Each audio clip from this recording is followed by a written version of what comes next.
El rollo de la escuela.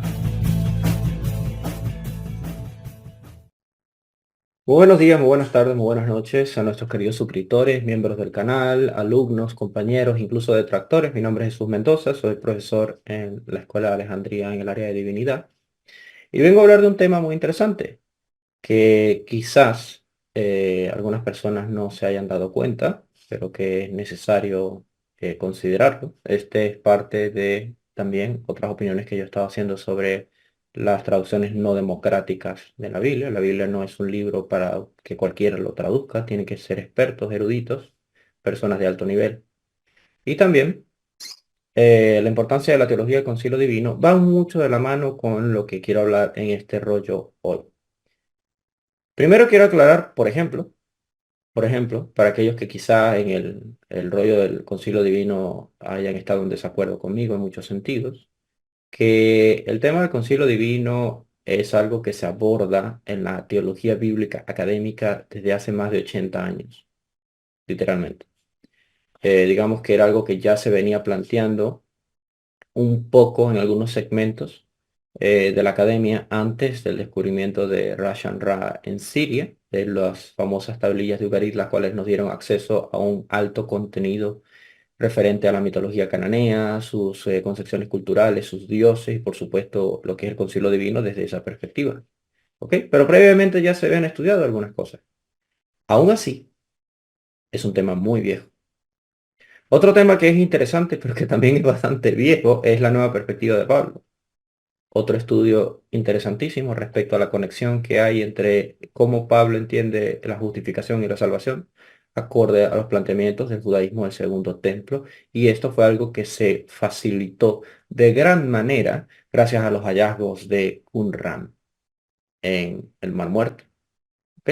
Bien sabemos que los primeros trabajos los hizo el doctor A.P. Sanders y efectivamente, posteriormente otros eruditos le siguieron dando impulso a este trabajo. ¿Ok? Este trabajo también es viejo en la academia. Otro trabajo que casi llega a 100 años de antigüedad en la academia es la crítica textual, sobre todo lo que es referente al texto crítico.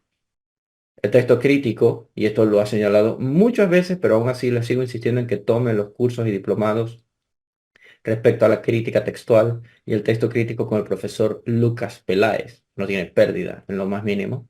Y él siempre lo dice.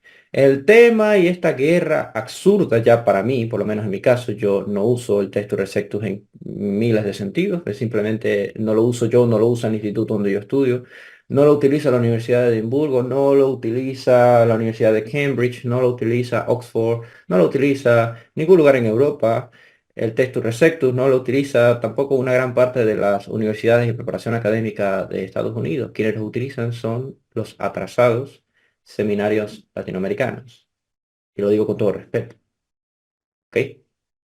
El texto crítico es la base textual más fidedigna y fuerte que tenemos hoy en día. Y hay multitud de libros. Hay gente que nos pide todavía. Fuentes, fuentes de todo esto, hermano. Las fuentes están ahí. Búsquelas. Trabajo de Bruce Metzger sería uno de los más directos que puedo mencionar, pero es que la gente tiene demonizado a Bruce Metzger en algunos sentidos. Bueno, no la gente, el mundo hispanoamericano. ¿Ok? Los comentarios del World Bible, que el comentario que es un comentario reformado evangélico, no utiliza el texto receptus. Y es el comentario número uno en el mundo evangélico respecto a teología y análisis textual y comentarios de la Biblia. Los mejores trabajos académicos en traducción, por no decir el 90% de las Biblias en inglés, no utilizan el texto receptus. ¿Ok? Tampoco utilizan muchas en lo que es la Biblia hebrea, solamente el texto masorético. Porque a mí eso es una cosa que me sorprende. La gente se ensarta con el tema del texto receptus, pero no se han dado cuenta que ya el tema no es el texto receptus, es un tema viejo, de más de 100 años. El que es ahorita el tema es el uso de los manuscritos del Mar Muerto, la Guinizá del Cairo, los Targum arameos, el siriaco, la Vulgata latina, la Septuaginta y la Borlage de la Septuaginta, que hasta ahora no se tiene, pero que podemos decir que gracias al trabajo de la Universidad de Gotinga hay un gran acceso, el trabajo de la Septuaginta de Göttingen. Tenemos un trabajo académico muy superior. De hecho, la Septuaginta de Göttingen es la base textual de los deuterocanónicos de la New Revised Standard Version en sus dos ediciones. Actualmente no se usa ya el texto crítico Nestle Aland edición 28 en totalidad, sino que se utiliza uno más revisado y comentado que es el VS5. Y en la Biblia hebrea ya casi se va a dejar de utilizar por completo la Biblia hebraica Sugate, y se va a empezar a utilizar la Biblia hebraica quinta, que no se ha terminado de publicar todos sus volúmenes. Y esto es algo que lleva por lo menos unos 50, 60 años, desde el descubrimiento de los manuscritos del Mar Muerto. Yo todavía le insisto a las personas, si no se han dado cuenta, lo atrasada que está la teología latinoamericana. Todavía encontramos en Latinoamérica la teología dispensacionalista pululando por todos lados. La teología dispensacionalista no solo es tardía, sino que es un invento del siglo XVIII del sur de Estados Unidos. No se utiliza en Europa, no se utiliza en Asia, no se utiliza en Oriente, no se utiliza. El dispensacionalismo no es una buena estructura para entender el texto bíblico, lo lamento, es un atraso. También lo es el vivir peleando por todo lo que Hispanoamérica a veces pregona en la pseudoacademia de las redes sociales respecto al tema de la esposa de Dios, la Asherá, eso es algo muy viejo, bastante viejo. Respecto a los terabim, la idolatría en Israel, el politeísmo de la cultura israelita, por ejemplo, que para algunos es algo totalmente nuevo, es algo sumamente viejo en la Biblia. Desde que se han hecho descubrimientos arqueológicos de los distintos templos de Israel y las distintas concepciones teológicas. Por ejemplo, el famoso Ángel 63 en Elefantina. Los manuscritos de Elefantina están agarrando un auge fuerte en entender cómo era que Israel concebía a su Dios dentro de su concilio divino, su panteón, con características fuertemente cananeas y algunas mesopotámicas, en la comunidad de Elefantina, una comunidad, podríamos decir, post-exílica, aunque posiblemente lo sean más las copias de sus escritos que la comunidad per se. La comunidad per se seguro ya existía desde mucho antes del exilio o durante el exilio. Es una posibilidad, ¿no? Recomiendo el trabajo de Karel van der Thorne al respecto y los diccionarios de Karel van der Thorne también. De verdad, la teología latinoamericana está atrasada. Y es duro, es duro. No hay un acceso en español de muchos libros buenísimos de cristología, por ejemplo, los trabajos de Andrew Orloff y Charles Ginson, muy buenos. Michael Heiser se ha levantado como un pionero en el concepto del concilio divino y introducir la perspectiva académica en el mundo evangélico. Lo reconozco, el doctor Michael Heiser cumplió su cometido y hizo algo muy bueno, pero la gente todavía se aferra al atraso. Todas estas discusiones que ustedes ven, que ustedes nos hacen a nosotros, piden fuentes del asunto de la discusión entre el texto recepto y el texto crítico. Entonces, esas son discusiones tardías, viejas, viejas, tardías. Todas estas discusiones ya se superaron en la academia. Hace mucho tiempo se superaron. Por eso es que nadie en la erudición anglosajona, nadie, todavía discute la superioridad del texto recepto. Lo hacen más pastores, ministros, pero académicos, ninguno. ¿Por qué? Porque no lo usan y ya. Simple. El texto recepto fue un texto crítico en su época. Antes hubo otros y los ha habido después. Y ahorita tenemos otro, que ni siquiera es como tal, el Nestle Aland 28. Tenemos unos mejores, que son revisiones del Nestle Aland, por supuesto. Yo acá tengo dos versiones del texto crítico y no son las mismas, porque son distintos. Volvemos al punto de que hay un atraso en Latinoamérica respecto a la teología muy fuerte. Uno llega a Europa, que por algo se le llama el viejo continente, y uno se da cuenta de que sí, muchas cosas que yo creía y mantenía y predicaba cuando era más chamo en el mundo evangélico en Venezuela, acá en Europa, dejé de decirlo, dejé de plantearlo. Me puse a ver y dije, es verdad, esto es algo totalmente viejo. Y no solo es viejo, sino que no está llegando a nada.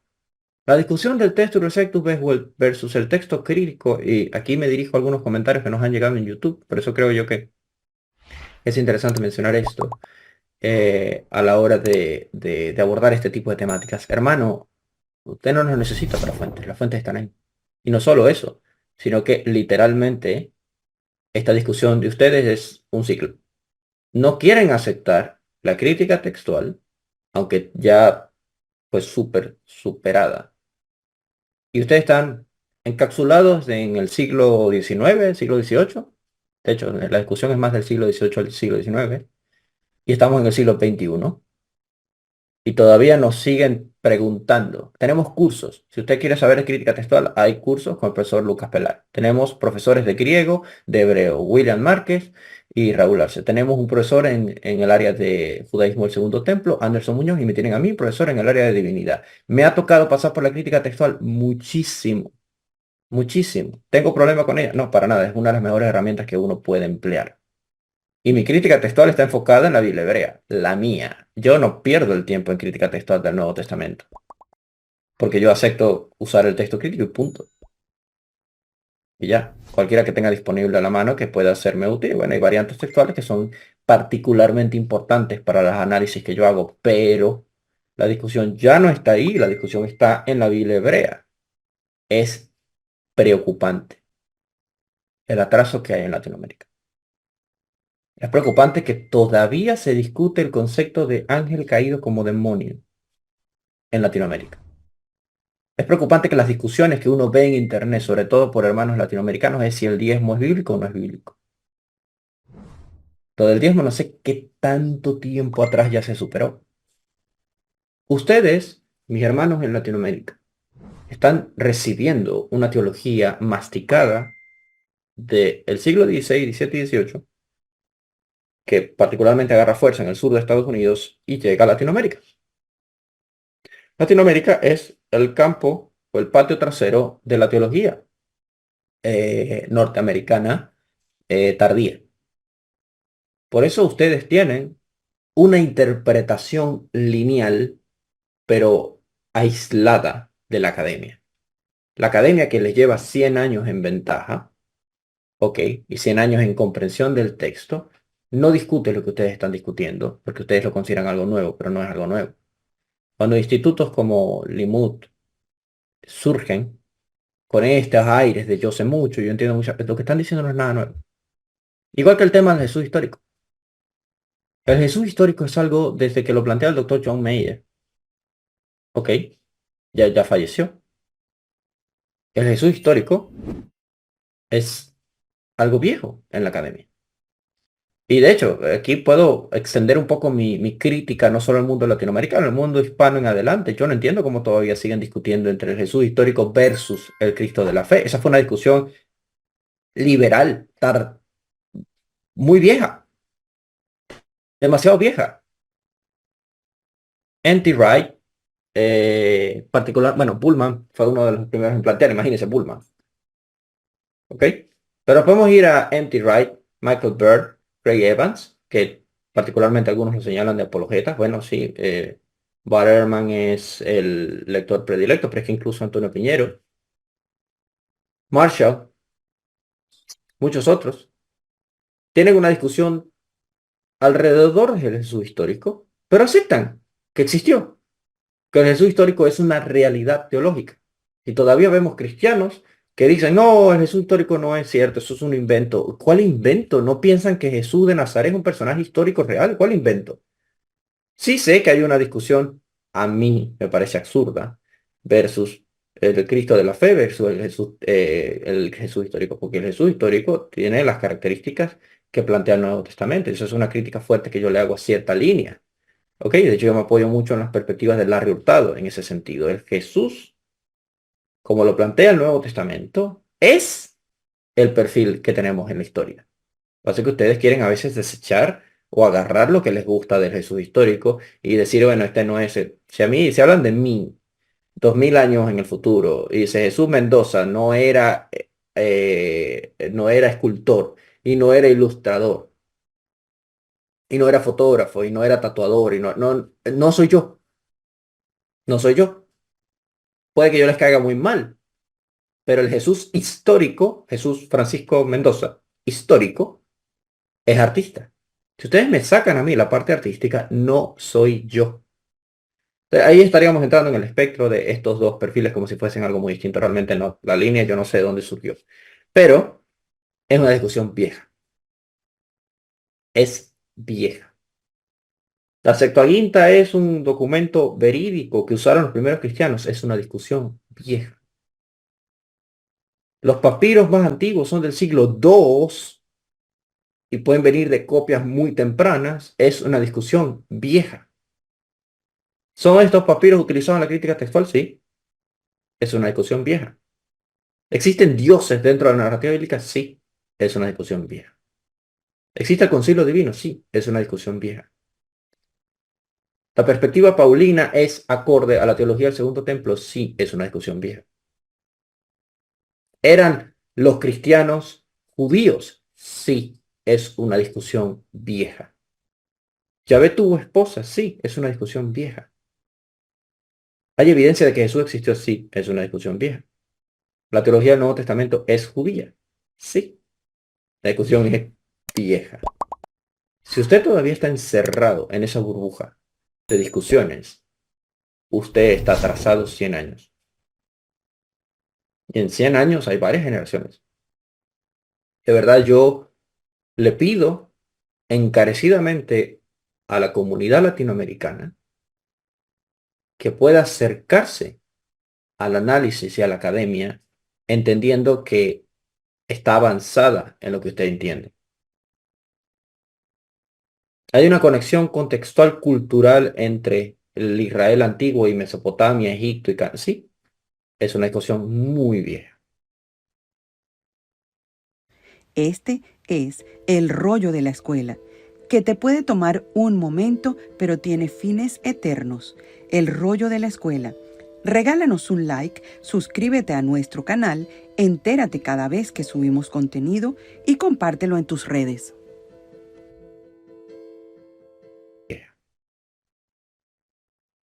¿Ok? Si nosotros vamos a acercarnos al texto bíblico y como cristianos queremos aceptar la realidad del texto bíblico, la realidad teológica, histórica, arqueológica, acepten lo que ya se ha dicho, lo que está allí. Les recomiendo mucho el canal del hermano Luis Jovel en ese sentido. Les recomiendo mucho los trabajos de académicos serios al respecto. Les recomiendo mucho los comentarios bíblicos. Les recomiendo mucho que se acerquen al texto y que traten de entenderlo. ¿Ok? Considerando precisamente que esto no es algo nuevo, vamos allá. Otro tema que yo siento que la gente discute mucho es el tema de la violencia divina. No, Dios es violento, el gnosticismo, ese es otro Dios. Todas esas ideas que están allí pululando son discusiones viejas. Es más, yo actualmente en el seminario me encuentro haciendo trabajos, ensayos, específicamente en el tema de ideas gnósticas. Estoy estudiando a Ireneo y Atanasio. ¿Ok? No soy fanático de la historia de la iglesia necesariamente, pero sí me gustan mucho los padres de la iglesia, los que son de Nicea hacia atrás. Y bueno, Atanasio cuenta en el tiempo de Nicea y por supuesto Ireneo previamente. Uno combatió el gnosticismo, el otro combatió el arrianismo. Y lo interesante está precisamente en que la información está por todos lados y no es nada nuevo. Viene desde el siglo II y el siglo III. Entonces, yo todavía, de verdad, me sigo preguntando cuándo la teología hispanohablante y latinoamericana va a avanzar.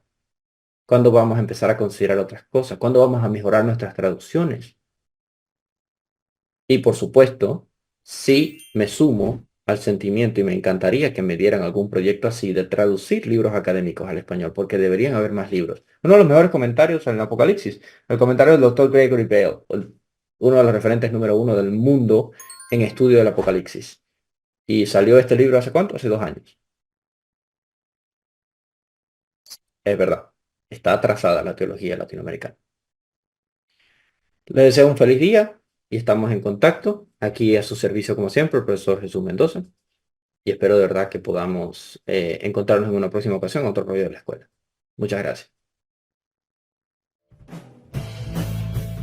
El rollo de la escuela. El rollo de la escuela, en la Escuela de Alejandría, un programa donde estamos siempre dispuestos a dar solución a tus inquietudes de este día. Porque hablamos español y podemos profundizar de manera sencilla y escueta en cada tema. mostrando el punto de vista de la palabra de Dios, que también toma en cuenta el punto de vista del hombre a través de los tiempos.